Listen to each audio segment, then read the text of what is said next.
Hi, Anna Black on the Career Couch here. So this video is one in a series of really short videos covering career change tips.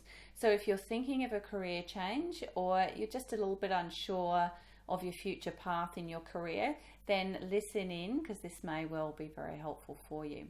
Today what I want to talk about is this idea of following your interests. Now, as we go through high school, we're often encouraged to follow our interests when we're thinking about our career path in the future. So go and study what you're interested in at uni, and then go on, into a career in that field. Now, I want to just clarify that or qualify that a little bit, because there's a bit more to it than just simply following your interests. And following your interests can be a little bit misleading if we're not careful about some other aspects as well.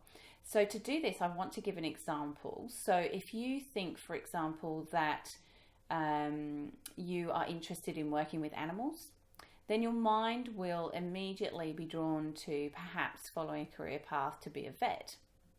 Now, that might be fantastic for you, or it might not, because what you need to do is also think through, well, what tasks does a vet do on a daily basis? Okay, so yes, they work with animals, but they also, deal with the public. They have to keep on top of new developments in the field. There's also a fair bit of admin work. There's also some, potentially unpleasant or gory, kind of parts to the role, actually treating the animals. You also perhaps might have to, unfortunately, put animals down from time to time. So there's a whole range of different tasks that come along with being a vet that you really need to think about. Are they the types of tasks that you enjoy doing? So that's one aspect to it. So following your interests is good advice to an extent. I mean, obviously, if you're interested in something and you're going to enjoy learning about it, you're going to, become knowledgeable and you're going to enjoy that. That's great. But you'd also need to be thinking through some of these other aspects.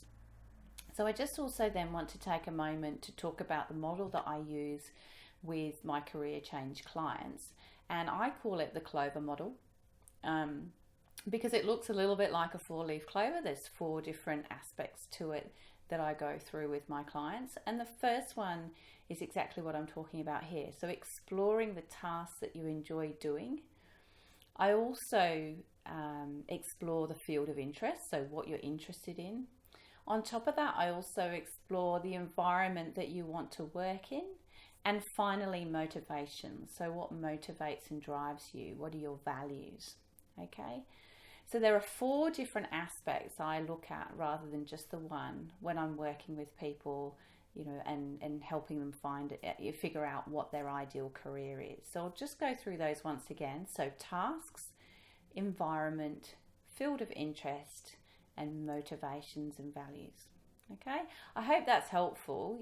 To find an ideal career, you really do need to be thinking through all these different aspects. And obviously, ideally, we want to combine your preferences in all those different areas to come up with the ideal or the closest that you can get to that.